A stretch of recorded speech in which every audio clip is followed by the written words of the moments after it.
So it's hot as balls, and I'm going to be doing a video doing my further thoughts on Salinger's Catcher in the Rye.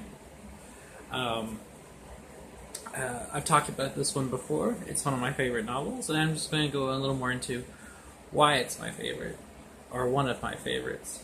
So, if you didn't watch that video, I talked about Salinger's talent as a writer, how he brings his protagonist Holden Caulfield to life, how you feel like you're actually reading a kid's account of these kind of aimless but coming-of-age experiences in New York City, and kind of the pain and isolation he feels from his family, his inability to connect with others, the feelings of isolation and loneliness, anger at phoniness that he feels.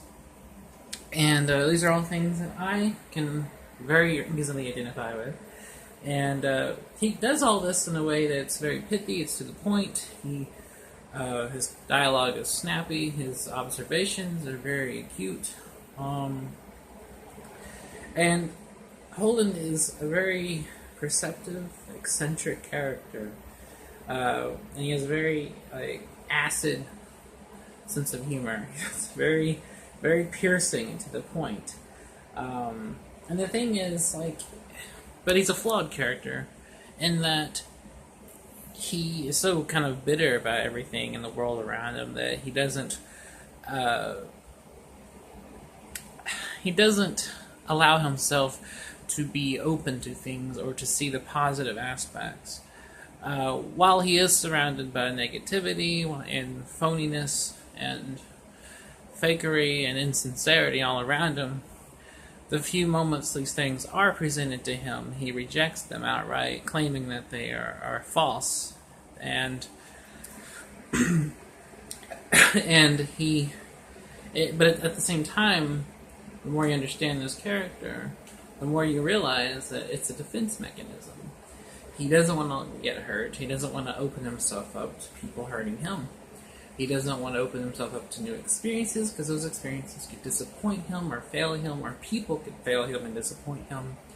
And he doesn't want that. He's so tired and embittered by everything that he closes himself off and presents this kind of smart-ass facade fueled by his own bitterness and his, distaste of the world around him and by all the people that have fucked him over, that he is a bitter and angry young man, to use that literary phrase. He is an angry young man.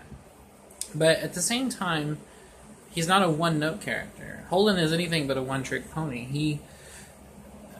There are glimpses of how smart he is, there are glimpses of how eccentric he is, his idiosyncrasies, and also just how meticulous and analytical he is about the world around him. And he also operates on a set of ethics. There's, everyone talks about what depending on your viewpoint, everyone talks about what a spoiled, whiny brat Holden is, but he's really not.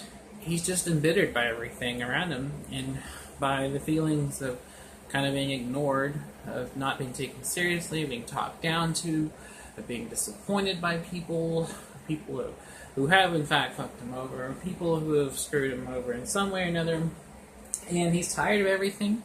But there's also moments where he shows kindness and empathy, but at the same time, I think he's wise enough, even at his young age, to be more reserved about it, to be more discerning as to who he shows his empathy and kindness towards. For example, his favorite person in the world is his younger sister, Phoebe. And Phoebe is a sweet young girl, and he knows this, and he knows that she's innocent and hasn't done anything to him or anyone else, and thus he treats her very differently. He doesn't treat her like the girlfriend that, left him for some guy, or the roommate that treats him like shit, or the teachers that don't understand him, or the parents that don't understand him and kind of just dump him off at these private schools for the rich. She is his friend, and I think probably his only real friend, honestly. And he opens up to her in ways that he doesn't open up to any other character. And you see this. You see, and there's another part in the novel where he talks about he meets these nuns and he gives them some money for their donation or missions or whatever, and because he knows that they're sincere, they're not being phony. For all his diatribes against phoniness in the novel, he is capable and does come across instances of sincerity, instances of people, wanting to do the right thing and do the good thing, and he wants this. And even the novel's title comes from, he talks about a desire to how he just wishes he could just have an occupation of just protecting children. He talks about a mental scenario where he sees himself on a cliff and making sure these kids that are playing around him don't fall over, and he catches them. And catch him in the rye. I mean, the rye part comes from his misremembering of a poem by Burns that says, "When a body meet a body coming through the rye," but Holden mistakenly remembers it as "when a body catch a body coming through a rye," which thematically ties into him and the title and everything else. So, I don't know. Just to highlight Salinger's talent as a writer, I just love the way he writes. Some of the most poignant things I've ever read are in this novel, and even the final couple sentences are, honestly, I think some of the best written, empathetic, understanding sentences in literature, and ones that I really, really relate to. And the last sentences of the novel are, "Don't ever tell anybody anything. If you do, you start missing everybody." And those two sentences say more about his character than a lesser writer would have been able to encapsulate in just a couple of sentences.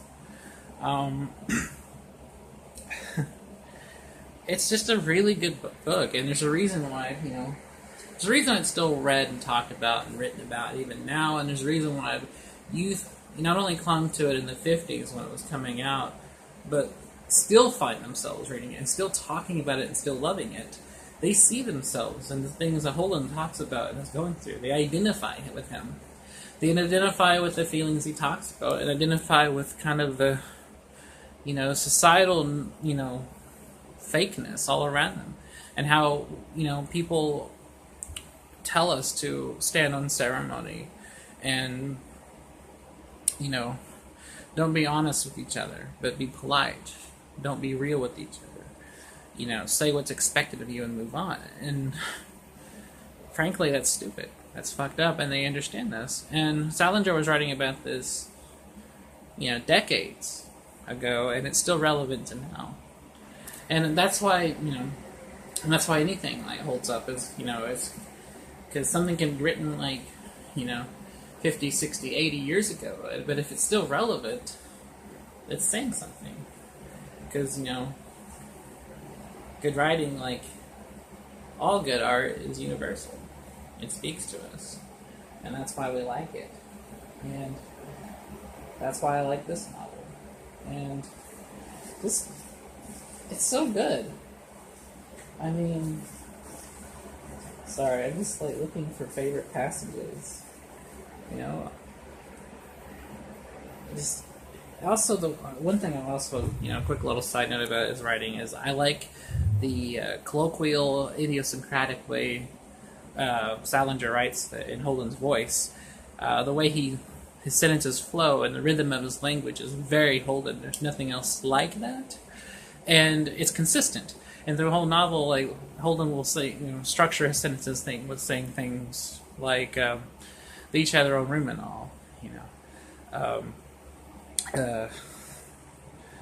they would sleep there together in these little beds, and each one was personal and all, and they all they were separate. I can't even replicate it. I was trying to do it off the top of my head, but I can't. But just read it for yourself.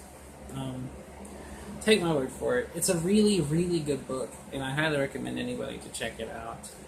And it's definitely a book that I definitely would and have given to younger people. Like I've given this book to several people